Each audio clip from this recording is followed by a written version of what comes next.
Salut à tous et bienvenue sur la chaîne. Aujourd'hui on se retrouve pour un changement des roulements de pivot, donc supérieur et inférieur, et les roulements de roue. J'ai commandé donc tout ça chez Euro 4x4 Part et d'autres fournisseurs. Donc nous avons les opercules pour les roulements de pivot, les roulements de pivot, les deux roulements donc pour la roue, un joint spi et un autre joint qui se situe ici. Un symptôme pour déterminer si nous avons donc du jeu au roulement ou au pivot, ça va tout simplement être des vibrations sur la route, donc que ce soit au niveau de la caisse ou du volant. De plus, quand j'avais fait les joints spi de pont qui se trouvent ici, j'avais donc démonté tout ce qui était pivot et roulement de roue donc pour tout enlever. Et je m'étais aperçu qu'au niveau des cages, c'était marqué. Donc les roulements ont roulé sans graisse et avec des corps étrangers, et leur usure était prononcée. Donc la bague, on voit qu'elle a des marques en fait de rouleaux qui viennent s'appuyer plus d'un côté ou de l'autre. Ce qui fait que là, sur ce véhicule, en fait, c'était dans les grandes courbes et par exemple les ronds-points, j'allais avoir donc du jeu au roulement de pivot, ce qui fait que ça me faisait trembler la caisse. Pour accéder au roulement, j'ai déjà donc préparé le chantier, mis sur cric et chandelle, démonté donc l'étrier de frein, le porte-étrier, je l'ai posé là-bas. Comme ça, j'ai toute la zone qui est disponible. J'ai commencé à prédesserrer le moyeu. Je vais pouvoir enlever le moyeu. Hop, cette flasque-ci, en fait tout décoller petit à petit pour accéder donc au roulement de roue. Donc il y en a deux de chaque côté. En outillage, j'ai utilisé donc la clé Torx ici pour le moyeu, une clé de 17 pour l'étrier de frein et une clé de 22 pour le porte-étrier qui se trouve ici. Donc ici une clé Torx, là on va utiliser une clé Allen pour défaire cette flasque. Et il me semble qu'après je dois défaire donc ces deux parties-là. Mais de toute façon tout vient bien, je l'avais déjà démonté, tout vient. Et en fait, petit à petit, on voit où sont les roulements et tout ça. Dernièrement aussi, et donc un des trucs que je n'avais pas changé, c'était les rotules de la barre d'accouplement. Donc maintenant, j'ai mis des graissables qui viennent pareil de chez Euro 4x4 Part. Donc ça, ce sera une toute petite vidéo d'entretien. Et là, je l'ai laissé, donc je l'ai pas serré à fond pour pouvoir l'enlever, pour retirer tout ce qui va être le bol. Parce que nous devons retirer le demi-arbre à l'intérieur du pont afin de chasser les opercules qui sont donc derrière les roulements de pivot. Mais pas de souci, tout se fait tranquillement, petit à petit, on dévisse chaque élément et puis on arrive aux éléments qu'on veut changer.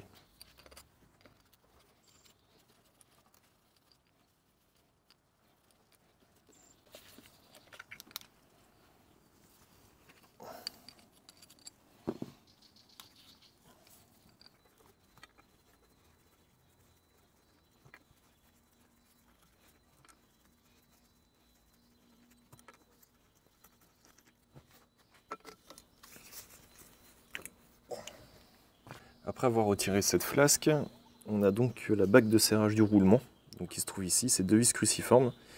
On enlève cette bague et derrière on a la vis, et derrière celle-ci on a la bague qui vient faire le réglage donc avec le roulement de roue. Le roulement de roue se situe derrière, il ne nous reste plus que ça et normalement on devrait pouvoir sortir après.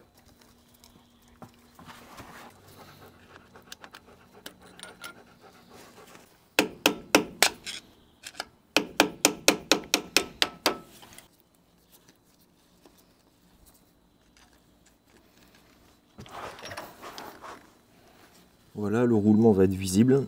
Donc nous avons cette bague là, on voit ici très bien les marques, donc qui vient appuyer sur la cage de rouleau et qui vient comprimer donc la cage à rouleau dans sa cage et qui va faire le roulement au niveau de la roue. Donc là au moins c'est déconnecté. On va pouvoir donc sortir le disque.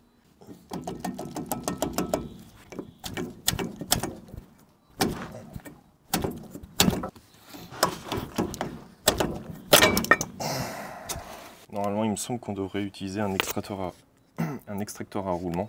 Donc on positionnerait sur l'arbre et en fait avec une pince, ça viendrait tirer tout le disque. Ici nous avons donc la cage à rouleau du plus gros roulement. Donc ici son logement. Et de ce côté le petit roulement. Donc les cages sont à l'intérieur. On va utiliser donc un outil pour faire sortir les cages, remplacé par les nouvelles cages. Après nous pourrons donc s'attaquer à cette partie-là, extraire le demi-arbre et pouvoir chasser donc les roulements de pivot.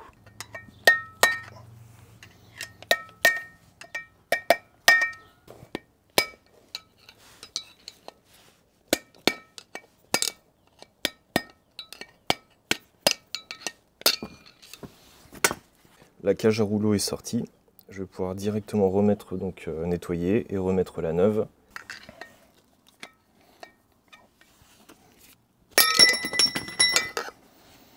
Les deux cages sont extraites. Je vais pouvoir commencer donc le nettoyage de cette partie-là et le remplacement donc des cages. Et après je vais pouvoir progresser donc sur le roulement qui est encore sur le pont.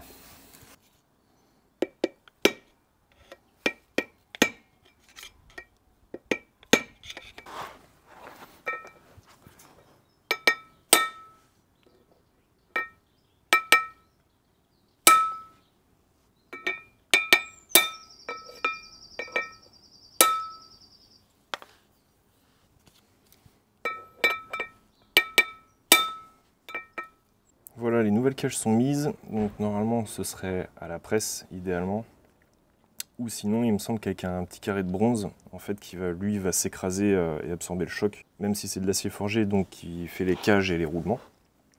Ils sont donc très résistants et avec un carré de bronze justement c'est notre carré qui lui va s'écraser et on pourra l'enfoncer donc jusqu'au fond. Donc là j'ai mis les deux cages, je vais pouvoir me réserver cette pièce pour plus tard et maintenant je vais donc attaquer la suite, le roulement et donc sortir le demi-arbre et pouvoir m'occuper des roulements de pivot. Aussi, il ne faut pas mélanger donc les bagues. Il ne faut pas mélanger les bagues. Donc chaque roulement, donc ici, chaque roulement ont leur cage.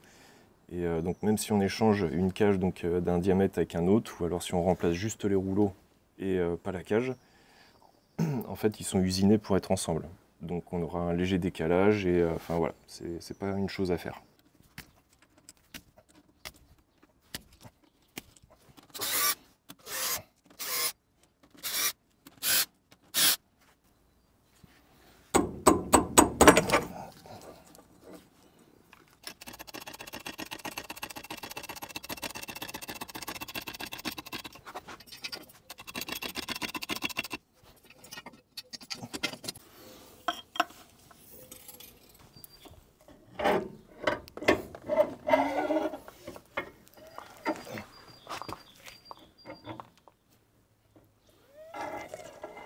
Le demi-arbre est sorti. Maintenant, il ne me reste plus qu'à donc dévisser les deux roulements de pivot, donc supérieur et inférieur. Donc, j'avais pas serré totalement ma nouvelle rotule, donc je vais la défaire. Défaire les deux roulements. Il y a aussi défaire les. Donc là, il me reste à voir. Est-ce que je la laisse en place? Est-ce que je fais pivot par pivot, donc en essayant de chasser la cage par l'intérieur, ou sinon il faut que je défasse donc tous mes joints de bol qui se trouvent de l'autre côté. Et comme ça, je pourrais directement sortir tout ce morceau-là.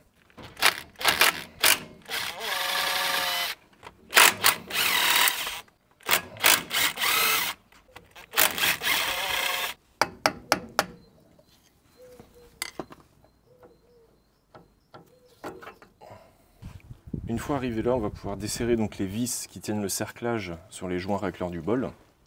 On va pouvoir défaire cette vis-là, laisser tous les joints bien en place. Et on va pouvoir sortir donc les deux pivots et la rotule de direction. Ainsi, on va pouvoir retirer toute cette pièce et on pourra donc retirer les opercules des les opercules des roulements de pivot par l'intérieur et puis changer les cages des roulements de pivot.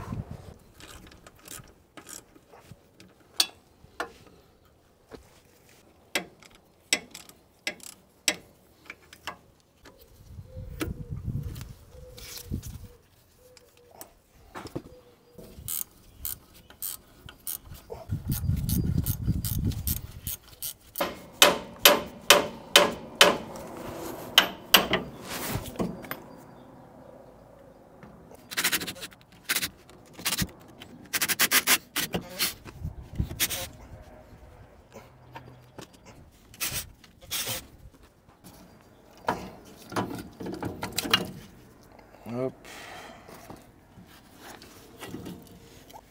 Et voilà. Tac. Donc là, la prochaine étape, une fois que la sphère est bien à nu comme ça, il faut qu'on retire donc ces cages à roulement. Donc moi, la dernière fois que j'avais démonté, j'avais des bonnes traces de... J'avais des grosses traces de frottage, des grosses traces de frottement, voilà. La cage est complètement marquée. Donc ça a été dû à un manque de graisse et peut-être parce qu'il n'a pas roulé. Donc là, il faut réussir à extraire ces cages donc en tapant sur l'opercule ici pour casser l'opercule et pouvoir accéder donc à la petite cage et le faire sortir.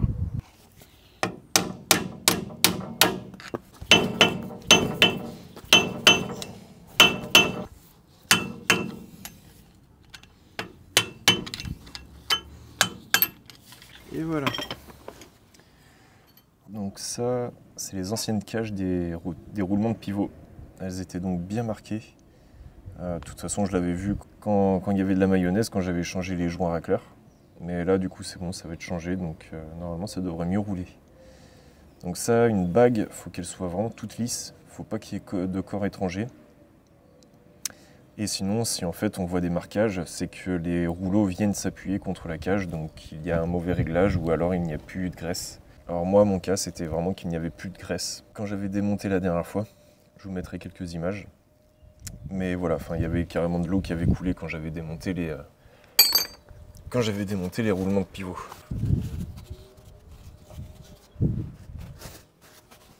Alors j'ai réussi à enquiller, donc j'ai réussi à mettre mon nouveau roulement de pivot.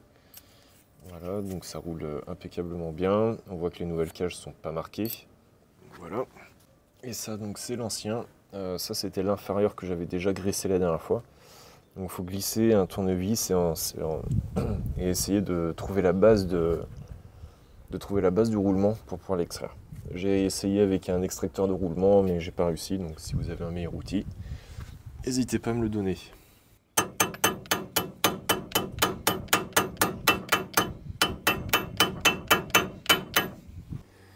Voilà, il se met par le dessous avant la cage et la cage donc va venir bloquer cet obturateur. Maintenant donc il me reste la cage du dessous à mettre. Après je vais pouvoir graisser donc les rouleaux. Et après je vais pouvoir remettre donc cette partie là.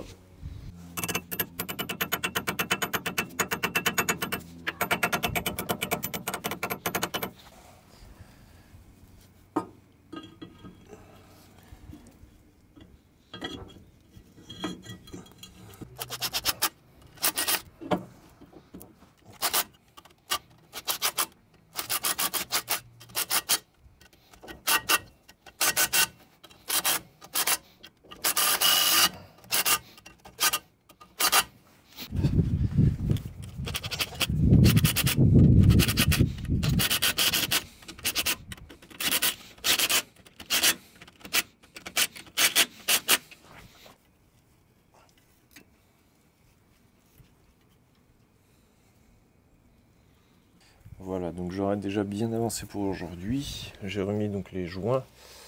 La rotule, j'ai juste engagé. J'ai bourré de graisse autour de la sphère. Maintenant, il ne me reste plus qu'à regraisser le joint homocinétique. Donc c'est toutes les petites billes qui se trouvent ici dans l'articulation. On fait du demi-arbre.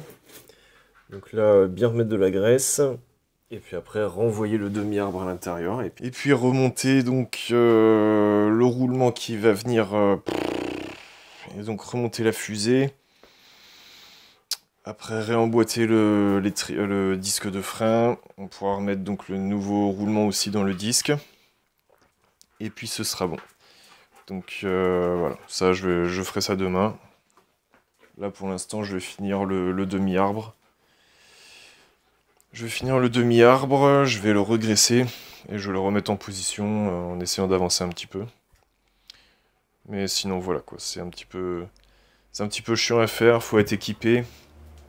Surtout niveau roulement et tout ça, extraction de roulement, de cage, machin. Voilà, on se retrouve le lendemain. J'ai bien serré mes roulements de pivot. J'ai remis donc la rotule de direction en place. Là il me reste, donc j'ai bien bourré de graisse à l'intérieur. Il me reste donc à rentrer le demi-arbre à l'intérieur. Rentrer le demi-arbre, mettre la fusée en place par-dessus, resserrer la flasque. Et puis après je vais pouvoir remettre donc tout ce qui va être le disque et tout ça par-dessus la fusée.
petite note pour le serrage de roulement. Donc avant j'avais la clé à ergot qui me permettait de serrer donc au couple.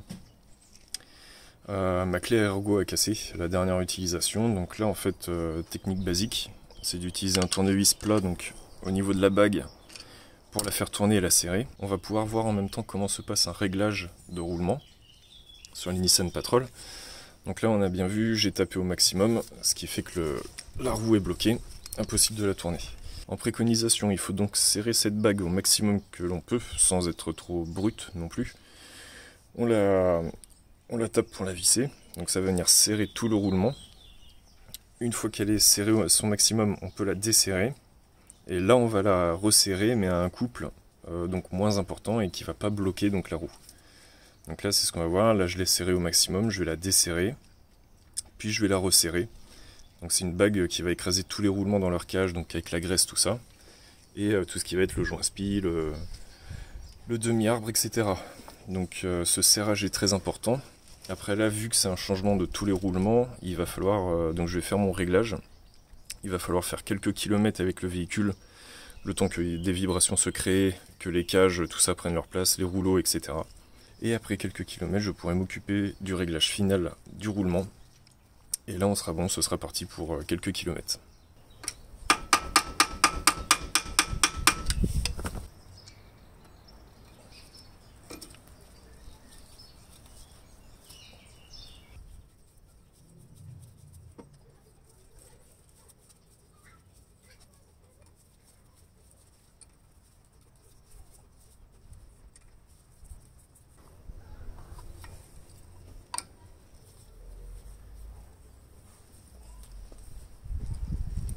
Voilà, pour ce côté c'est déjà bientôt fini. Il me reste juste à imbiber donc le disque avec du nettoyant frein pour enlever toute la graisse due aux manipulations. Remettre le porte-étrier donc en place ici. Et puis donc l'étrier de frein. Et normalement ce sera bon pour ce côté. Je pourrais remonter la roue et on reprend tout de suite donc de l'autre côté.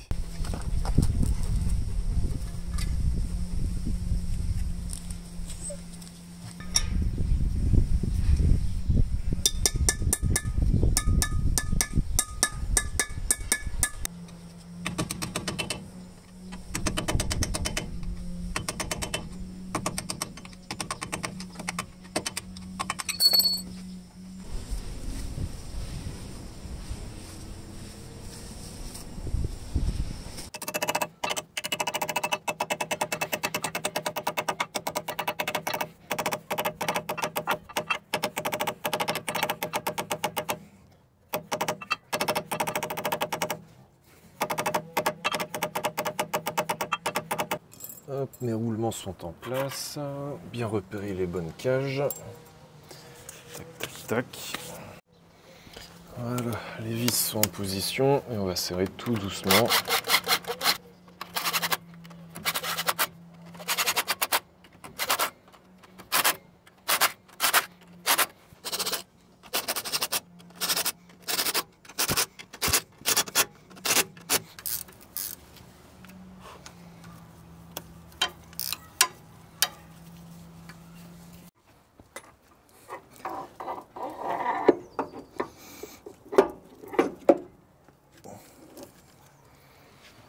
Une fois le demi-arbre en place, on va pouvoir remettre cette partie-là.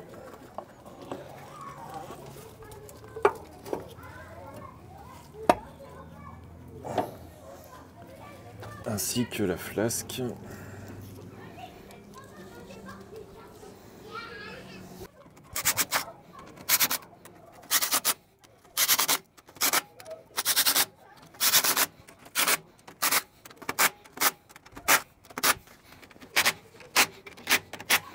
Hop. Donc là, la cage du gros roulement, la bague de serrage du roulement,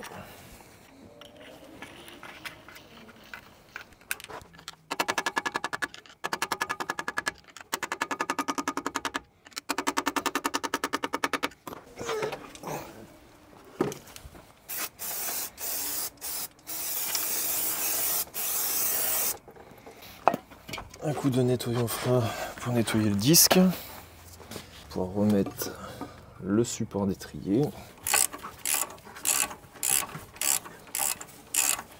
Maintenant on va remettre la roue, comme ça je vais pouvoir la travailler un petit peu pour que ça donne un peu de jeu au roulement. Et puis resserrer le roulement, donc au fur et à mesure que la roue va bien tasser les...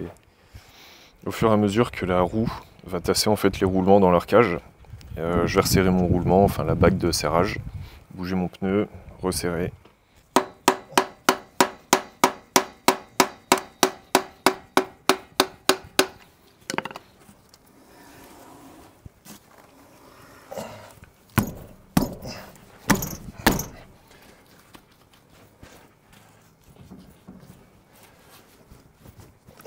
Là c'est bon.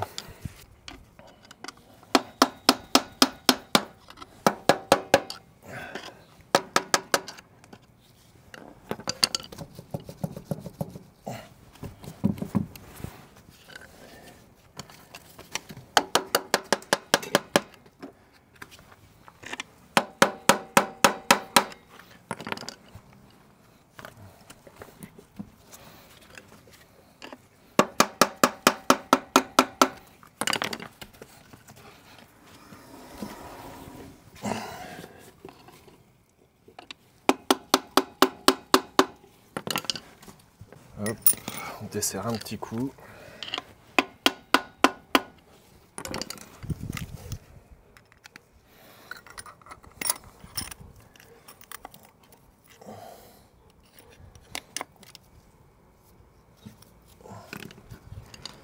Et là, on peut remettre les petites vis.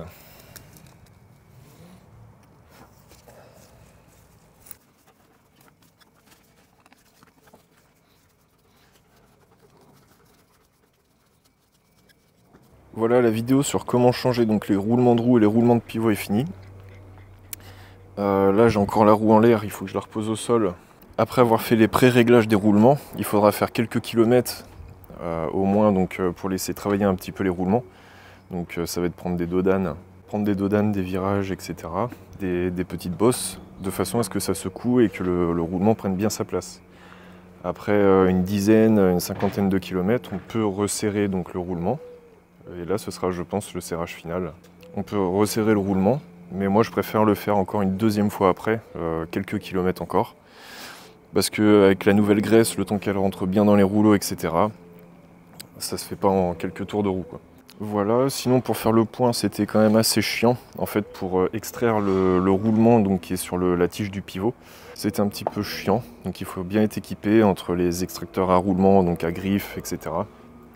Il faut quand même un petit peu d'équipement et du temps surtout. Parce que là, j'y ai passé donc 2 après-midi. Il me manquait un petit peu de matos à gauche à droite, donc je ferai une petite liste. Si ça vous a plu, laissez un commentaire sous la vidéo, abonnez-vous à la chaîne. Là, la session mécanique va bientôt être finie et ce sera plus de la balade. Prochainement, ce sera plus des vidéos de promenade, donc de balade, où là, on va vraiment profiter du véhicule une fois que toute la mécanique va être faite.